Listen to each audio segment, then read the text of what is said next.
Morning folks, Nigel from Excellent Books. Just out in the library. I'm going to give you a book review. But first, we're going to go up this valley onto Kinder Plateau. I'll turn camera around. So we'll be walking up library, up valley, get onto ridge, follow the ridge round. We'll follow the ridge round, and my walk in the library today is about 12 miles on the eastern edge of Kinder.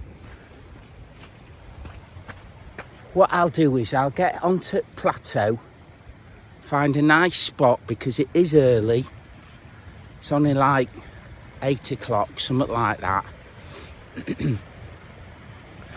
I'll have a bit of breakfast and I'll give you book review.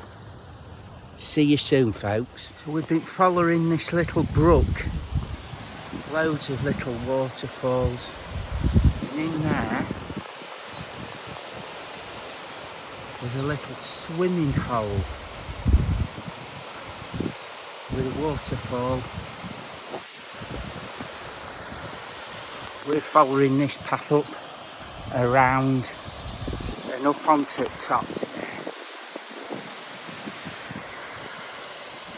A bit better there, look. That little pool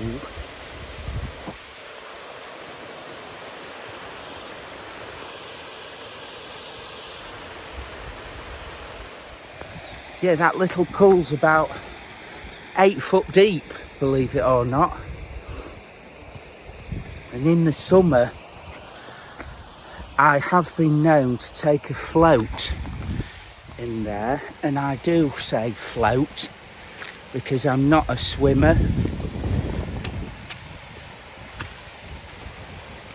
But this is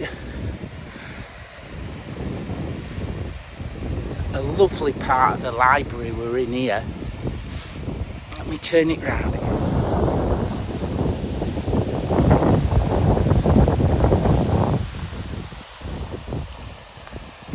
We're heading up into that notch.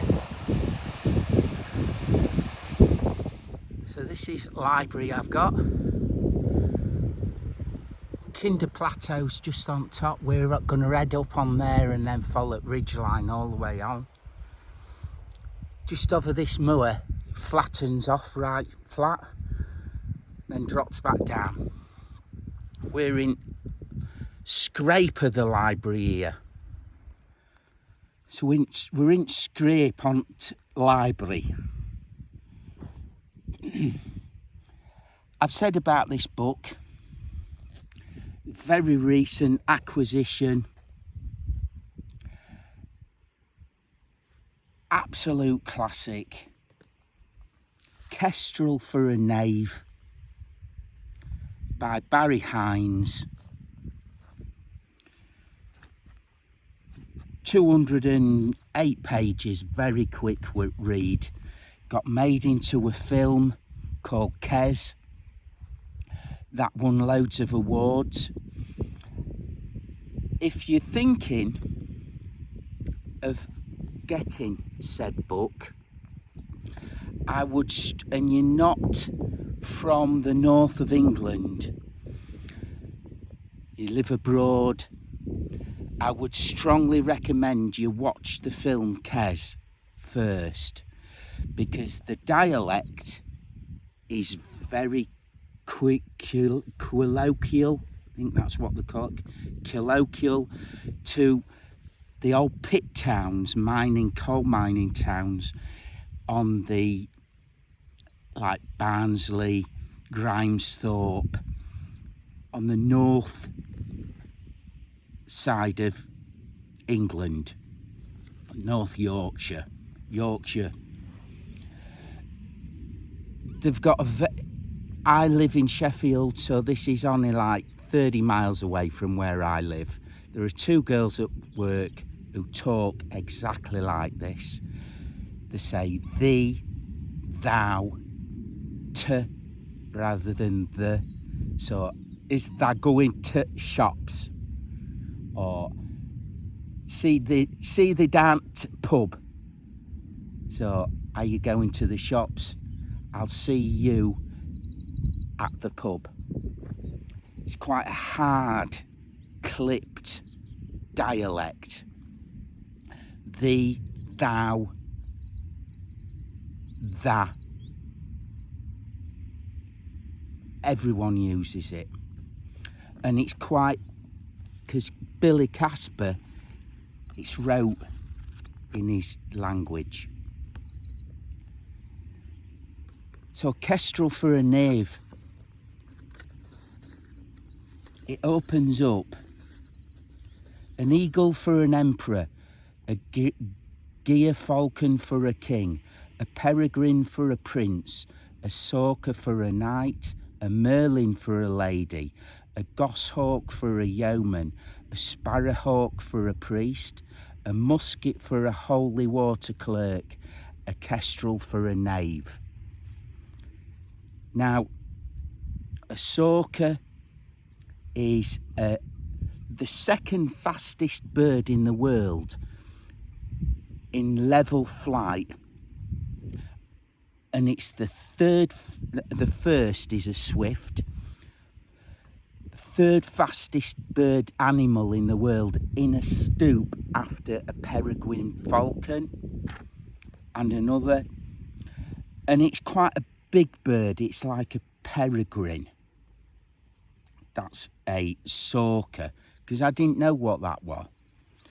A musket is the Eurasian name for a sparrowhawk. So a priest and a holy water clerk are virtually the same. So it's a sparrowhawk, which in England is about the size of a female crow, but it's got bigger wings, a bigger tail, massive claws. We've got them that nest in the late spring, so they're coming up in the woods near us, and they get the starlings that flock around the schoolyard, maybe one a week. Now, a kestrel for a knave. In 1486, when that clip was wrote, a knave is a male servant or a boy in the royal court or in the upper classes. Now it's not like that. A knave it's someone who's dishonest, untrustworthy, unprincipled, a rascal, a scoundrel, a rogue. And Billy Casper is all them things. He's a young lad, brought up in Pitt Town. He's 15, just about to leave school. No prospects, can't read very well. Not very well educated, is in the lowest set at school. The teachers do not give a monkey's arse about that set, trust me, I know. And they just don't put the effort into him. This book is set in around, I'd say, the late 70s. I think it was, when was it? Let's have a quick...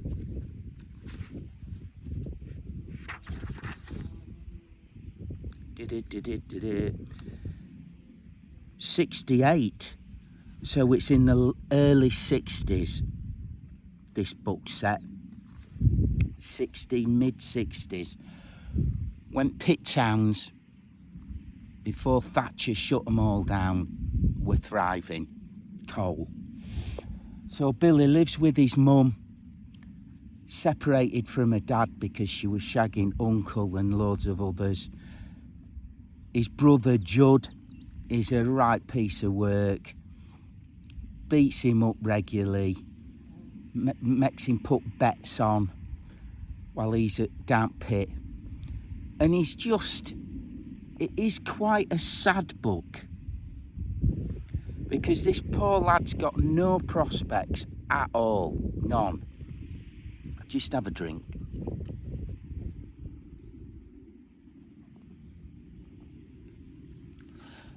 But he's interested, like all kids were then, egging and birds and animals. So he's out for a walk and he watches this kestrel hunting. Now, kestrel is one of the birds in England that you see on the motorway verges, fields where there's a hedgerow. It's quite a small bird. It's only like the size of a big magpie. A big magpie, maybe smaller than a pigeon, but a little bit bigger than a magpie. And they're a beautiful rusty brown colour. They're absolutely stunning. And they can hover, flap the wings, they can hover or virtually hover. And they eat little mice, nothing bigger than like a bank vole. All little animals. And you see them all over England, where there's a hedgerow and roadsides and stuff like that. But anyway, Billy's watching these two hunting, catching prey, and he realises in this farm this is going to be full of spoilers. He spots them going into this old derelict farm building. So he creeps up, gets collared by the farmer, who tells him to oik it. Well, he doesn't. Later on, he climbs up this wall, reaches in, and he picks the best of these little kestrel chicks at night, puts it in his pocket, goes home, rears it in shed, and he trains it. He can't read, so there's a brilliant part of this book where he's trying to get a book out in the library on falcons, and obviously he ain't got a library card, so they won't give him anything. So he goes to town and steals a book. And he sits and he reads it voraciously. He learns to read by reading this falconry book. From that, he goes on field, back of his house, and he trains this kestrel called Kes. And it's his life in school. Little bird there. In school and rearing Kes. Now his brother Judd has got a dead cert on some horses who come in, and he's set to win £10, which in the late 60s was a week's wage.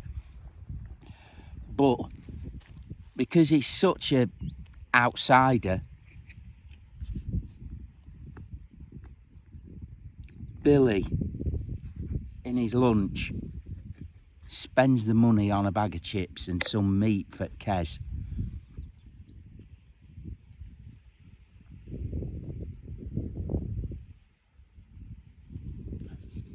And lo and behold, these two horses win.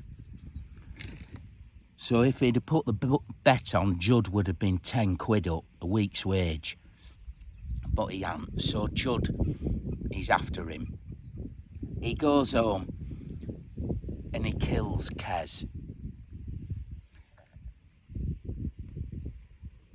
And obviously, young Billy's whole life's ended. he has flashbacks with his dad and all that sort of thing. But he goes home to an empty house in the middle of the night, and the book finishes. Now as I've said, it's quite a sad book, but it's got bits of brilliance in it when he's training Kes, and he gets up in class and he has to do a talk. I'll find it. So he's in class, English class, and there's one teacher that, you know, is slightly better than the rest. There's a really brutal PE scene where the teacher, he's just a bastard, basically. I'll not spoil that scene for you. But because Billy's not paying attention in the English class, the teacher makes him get up and do a talk. Now, the class all know that he knocks about with, he's got this Kestrel. So the teacher wants him to come up and talk about it. So I'll read you a little bit. So this little lad that he used to knock around with, he says, he never knocks about with anybody else now. He just looks after this occult time. He's crackers with it. Billy turned on him, the movement releasing a fresh head of tears into wobbling, halting motion down his cheek. It's better than thee any day, Tibby. I told you, sir. He goes daft when you say out about it. Right, Casper, sit down. That's the teacher. And then it goes on. It makes him collect himself because he's roaring, he's been picked on, he's only a really little kid. You know, he's not fed very well, he's not educated, he's bullied.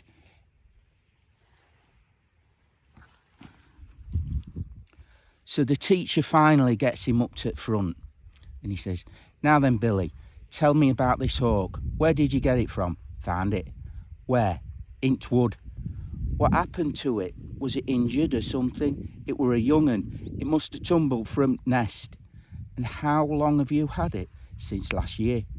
All that time, where do you keep it? In shed. What do you feed it on? Beef, mice, birds? Isn't it cruel, though, keeping it in a shed all that time? Wouldn't it be happier flying free? Billy looked at Mr. Farthing for the first time since he had told him to sit down. I don't keep it in shed all the time. It fly. I fly it every day. And doesn't it fly away? I thought hawks were wild birds. Of course it don't fly away. I trained it. Billy looked around as though daring anyone to challenge his authority. Trained it?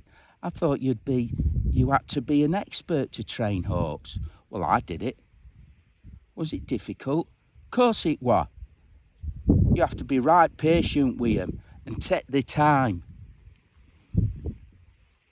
Let's get him where he stood up with teacher.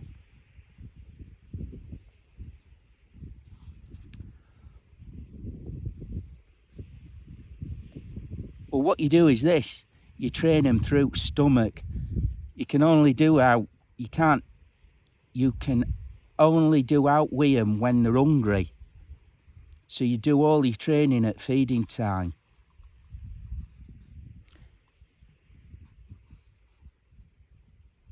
It's easy if you're quiet. You just go up. Oh, he's talking now about getting her out.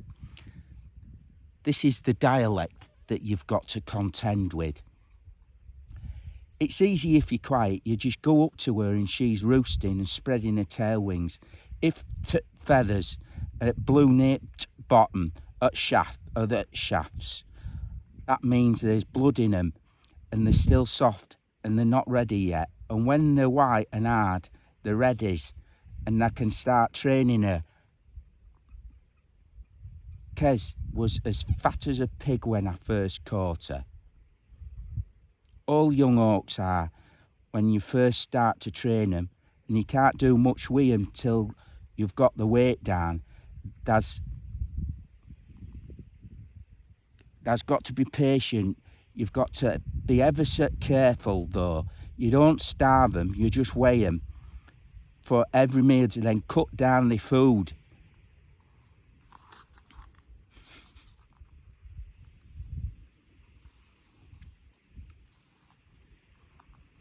So it's a very specific dialect that you're reading. But don't let that put you off. It is an absolutely brilliant little book.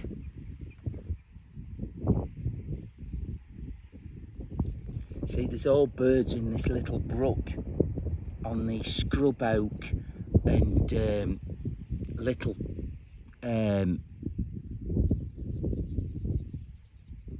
what are they? Little trees. They're all flitting in because they're just coming into season. And you strip the bark, and when there's not much seeds about and caterpillars and bugs, they strip the bark off them to make the nests, and they lick the sap just under the bark, and it gives them a bit of energy. But yeah, that's something else. Gone right off track there. But